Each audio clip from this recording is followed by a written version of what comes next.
This presentation is to give an overview of the Golden Bay Mohua Affordable Housing Project. It's going to cover the status of the project, how it evolved, where we are, the decisions we've taken, and how we propose going forward. For those who may have seen the earlier presentation from the December 2020 workshop where we launched the project, a number of things have changed as the project has evolved, and we've been addressing new issues and new challenges as we've navigated our way forward. First, some context. My name is Chris Bennett, and I'm a civil engineer. In 2015, I led the World Bank team who were tasked with the responsibility for reconstructing Ha'apai after it was devastated by the Category 5 Cyclone Ian. In this project, we had to build some 400 houses on remote islands. And I was sharing in October 2020 the story of my time at the World Bank. And someone asked the question saying, if you could do 400 houses after a cyclone in Tonga, is not something that could be done to help Golden Bay's housing crisis? Well, that was a very interesting challenge, and I spent the next 6 weeks doing some research, and I found that many of the issues we're facing for affordable housing in New Zealand could be addressed in part by adopting the model which we used in Tonga. And so that led to the project which we have today, which is the Golden Bay Affordable Housing Project. This slide shows the timeline as to what we've done, where we are today. October, I was asked about could we not do something based on the Tonga experience. November, did the research. In the early December, we had the project launch meeting, and that's where I put forward the conclusions of my research and proposed a path forward for how we could actually address the housing crisis. And before Christmas, we identified some potential sites for houses and began working on the first builds. Immediately after Tasmania Council reopened in January, we submitted our first resource consent. And in January, we worked heavily on the implementation arrangements and refining the designs. By early February, we had started site testing for wastewater and foundations, working towards finalizing our first building consent and really ramping up the project. So it's a very compressed timeline, but it also shows that it's quite possible to address some of these challenges with the right people, the right team, and with the motivation to solve this problem. So to begin this discussion, we really need to ask an ethical question. And the question to ask is this: do we accept that over half of the families in Golden Bay will never own a home? No, obviously that's not a good decision, or not a good situation, should I say. Secondly, that renters would be at high risk of homelessness, moved once a year, live in unconsented accommodation, be really exploited by some landlords. It's really a difficult situation here. And so most of us would say, no, this is a very unethical situation.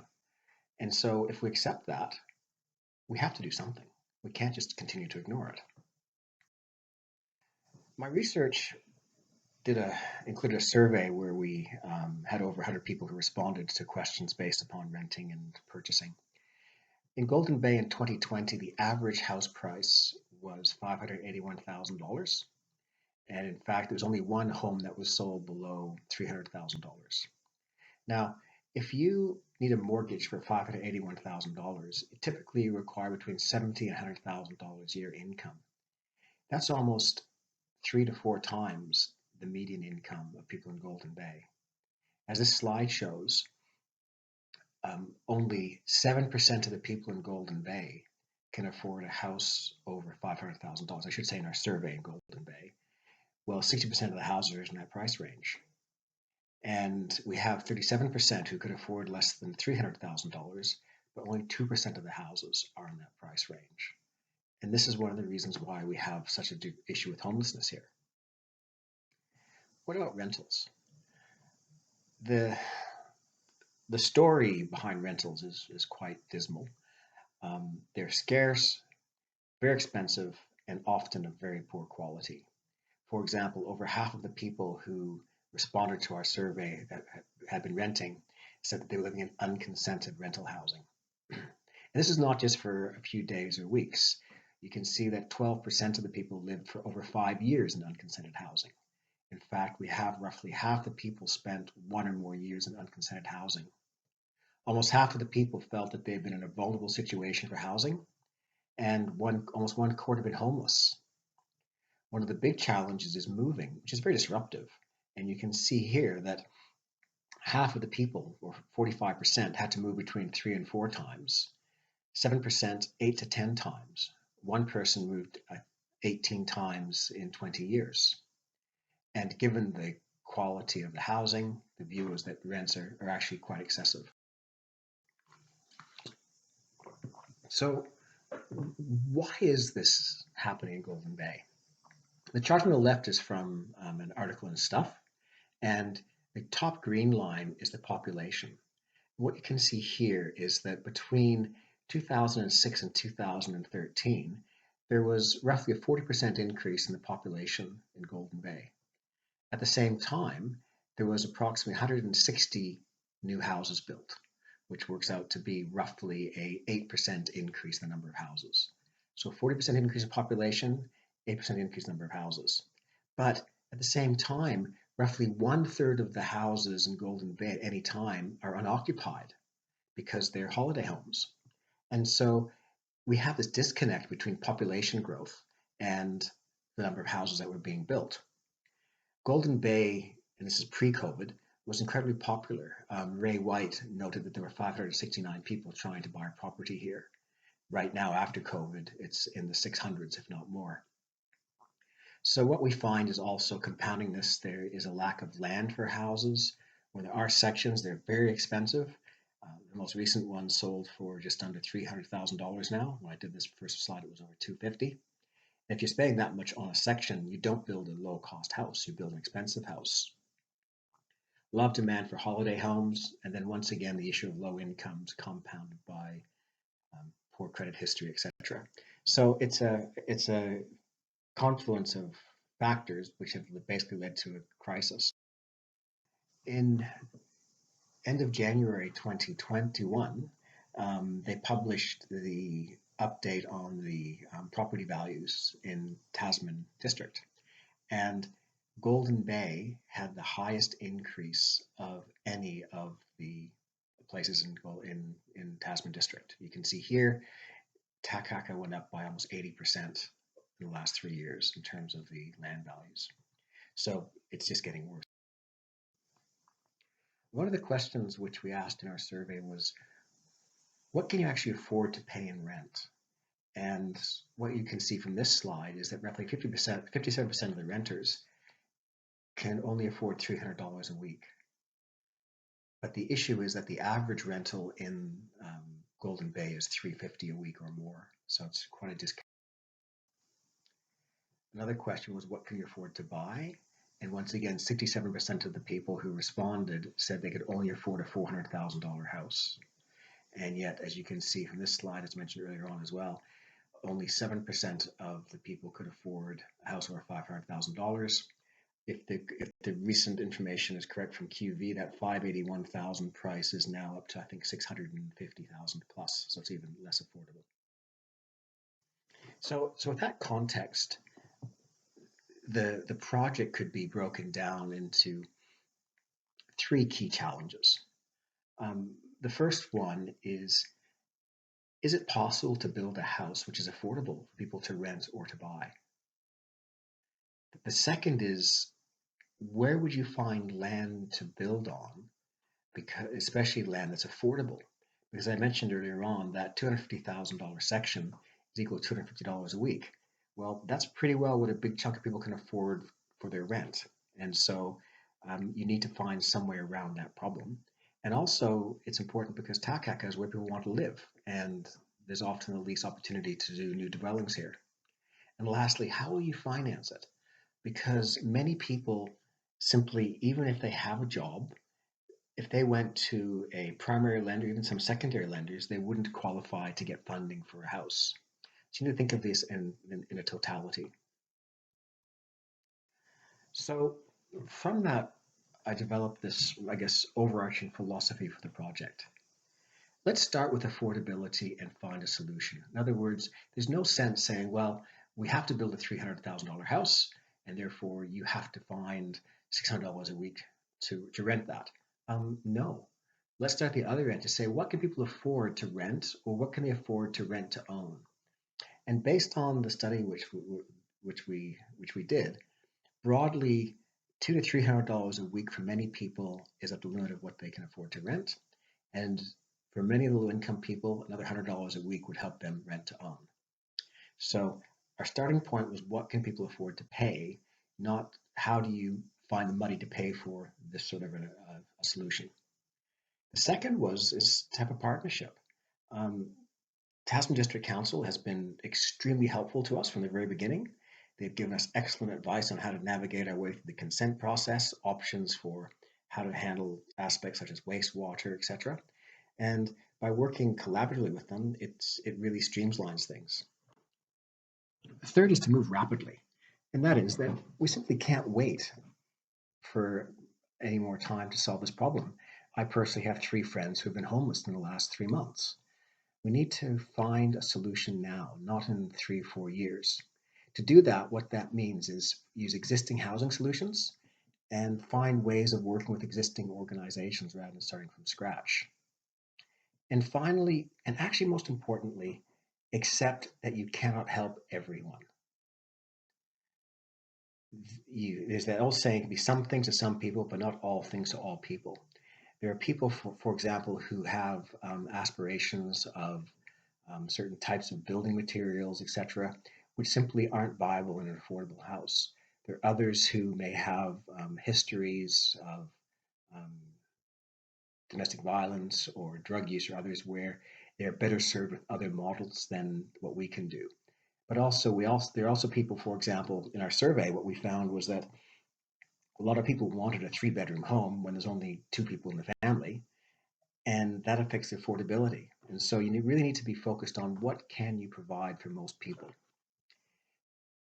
I'm going to cut to a really important concept which we've adopted for the project, and that is eligibility. When you think of the demand that we have in Golden Bay, the Official Information Act request I made indicated that there were 54 people on the social housing wait list. We've been told that there are further 6 people on a wait list for pensioner flats. We have our own list of some 40 people who are looking for accommodation from our project. So that's roughly 100 people. And so you have to have a way of deciding, how do you prioritize, or how do you decide who you're going to support in the project. So at this point, as we start the project, we've sort of set 2 thresholds, if you like. At the very top one, we're saying that if the income required to purchase an average house. So if you can afford to buy an average house because of your income, then we will not help you with the project, because really the market is something which you should be able to go to and hopefully find support there. Having said that, several people have come to us in that income category wanting access to our homes, and we've said yes. If you want to arrange land and you can arrange finance, we will build you one of our homes at your cost, but we're not going to finance it. Now, at the other end, we have a low income group. And for that, we set the threshold at $50,000. And these are not mathematically determined based on a whole bunch of criteria. We had to decide upon a cutoff point, and these will be reviewed and changed over time. And so what we're now saying is that if your income or wealth is below $50,000, we will look at the project financing a home for you. And we have 2 models, which I'll touch on later on. But our priority is for those at the bottom end. Our priority is for those who are on the lowest incomes and the most vulnerable for housing. We can't help everyone, and so we're prioritizing those with income or wealth of $50,000, and in that group, our priority is for the most vulnerable and lowest income. Now, I mentioned these home ownership models. If you'll go to the middle of this slide, you can see that we have 3 models. One is rent, and in that situation, the project will own the house and a tenant will rent the house. Then we have a second model, which we call rent to own. And in that situation, as I'll touch on in a few minutes, the tenant who's staying with us may eventually own the house which they're renting, or the landowner whose land the house is built upon, by foregoing uh, land rental lease payments, will eventually own the house. So with rent and rent to own, the financing would come through our project to tenants who are eligible, according to that previous slide. Now, for those who are not eligible, we can still help you to what we call an ownership model, and that is where the tenant or the landowner wants a house, which the project can help you to build, and ultimately that's owned by a tenant or the landowner. But in that instance, it's not financed by the project. So, what's the approach which we're using? It's broken into three phases. The first we've called proof of concept, and that's what we started in December. And really, the purpose of that was, as the name implies, to prove, can we actually do this? Can we find land to build the houses? Is there a way we can get the funding to do the construction? Can we actually construct a house which meets our target rents? And what's the best way forward? Based on the findings from phase one, we then would go into phase two, which is implementation. And in that model, we basically would find the optimum way of building an affordable home and then roll it out. Phase three is a quite different situation. In phase three, what we're trying to do is to identify opportunities for the project to have access to land and to put multiple houses constructed by the project on land. So basically, we'd hopefully purchase or lease land for developments. Now, phase three is an important philosophy, and credit goes to the Queenstown Housing Trust because they've come up with this model, which we would be using here. And that is that it's a nest which you're getting, not a nest egg. In New Zealand, many people view housing as an investment opportunity and a way to build wealth. And that's fantastic if you deal with the private market. But when you're getting community support for a home, you have to recognize that we're providing you with a home. We're providing you with a nest. We're not providing with an investment opportunity. This is to be your home. And so the way they do it in Queenstown can broadly be summarized as this. The trust would own land, and they would then provide the homeowners a 100-year lease on that land. And typically, the annual land rents on that lease is about 1.5% of the value. It would be perhaps $60 to $80 a week at the most. What then happens is that that land rent is increased annually based on the consumer price index. And so your $60 might be $61 in 1 year, et cetera, et cetera. After a time, many people will want to sell their house and move on to something different. The house is not sold in the open market, rather, it is sold back to the trust. And the trust will pay the house owner the original price, increased by the consumer price index, as well as any improvements to it. And then the trust would then resell the house to someone else at the original price plus the improvements plus the consumer price index. The key concept here is a house remains in the community in perpetuity as an affordable house. So this goes back to the earlier slide where we can't be all things to all people. If people are looking for investment property to grow their wealth, then this model is not for you. But if someone is looking for a home which is affordable and which they can have security, this is the model to use. And that's why we're proposing to adopt that for phase three. When it comes to the houses, I'm going to start with a short story. Um, I'm Canadian, and at university, we actually had a trip down to Pennsylvania to look at this house, Falling Water, which was created by the American architect Frank Lloyd Wright, which is an incredible creation. And he's renowned for some of the most amazing architecture of the first half of the 20th century in the US. Most people don't know the story of his $5,000 house. Back around, I think it was 1936, he was approached by a man named Mr. Jacobs, who asked him the question, could you build me a $5,000 house? And Frank said, I've waited my entire life for this commission, but I have one question for you. Do you want a $10,000 house for $5,000 or $5,000 house? Because you can't have both. And Mr. Jacobs said, no, I want a $5,000 house. And so Frank designed what's called the Jacobs house. And it was the first of a series of types of houses called the Usonia houses, which he built. And for example, this was, I believe, the first carport, open plan kitchen, etc. was part of this. So the key thing is that as we've been looking at this project and discussing with people, there are many things that people would like to have in their homes, but it compromises the affordability. And so one of the things to realize is we're going to build as affordable a home as possible, and it's not going to be a $10,000 house or $5,000. Rather, it's going to be an affordable home which is fit for purpose. During the project concept research stage, the question which I had was, can we actually build all of a $103,000 house? And what I found was that there are many options available in New Zealand right now, which potentially could hit that price point. Now, these are not tiny homes as people commonly know them, in the sense that these are homes on wheels which don't comply with building code. These are proper, fully consented two-bedroom homes, meeting the healthy homes requirements, the building code requirements. And so on this slide, you can see three examples, which I touch on in the concept paper, which is downloadable from our site. The top one is a kit set house from Quick Build. The second one is a modular transportable house, which is manufactured in a factory and sent to Golden Bay or wherever you are. And the third one is a architect designed affordable house. So there are several options available in the market, and it's not I think, a challenge to hopefully hit that price point. The second issue which we faced is this issue of land. And here, the proposal is that we lease the land to occupancy licenses.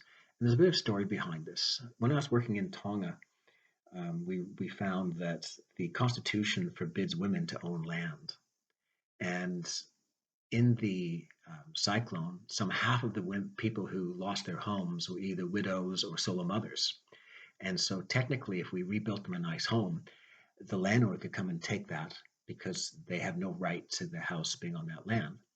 So for that reason, we use the occupancy license model there, where essentially the landowner gives a license or a lease to have the house hosted on their land. So during phases 1 and 2, we're using what we call the house hosting model. And for some places, you can have a secondary minor dwelling on your existing property. And so that's one way of looking at them. Other properties have come forward and said they would like to host at least 5 houses on their properties. We've identified what we call 3 different opportunities for paying for the hosting payments. One we call the public good, and that's where people who have land and want to help the community say you can have it for free. And so our house number 1 is an example of this, where the people who own the property said, no, they just want to help the community, and so they're not interested in any rent. The second model that we have is income, where people may charge $60 to $100 a week for the land rent. And the third one is ownership. And this model, we actually don't pay land rent, but after approximately 17 years, we would transfer the ownership of the house from the project to the landowner. So in other words, is that they forego the rent, but they get ownership of the house. Now, both the income and ownership models have tax implications, but again, it's options open to people. I mentioned earlier, phase 3 is what we call the development model, where we would acquire land and build multiple homes on that land. In terms of funding, the way which we see this project moving forward is through what's called impact investing. And impact investing are people who essentially aren't interested only in a financial return on their investments, but want to have a positive impact from the money which they're putting into the projects. And there's a spectrum of how impact investment is considered, and this figure sort of shows you that. But the key thing is we're not looking for donations, but investments.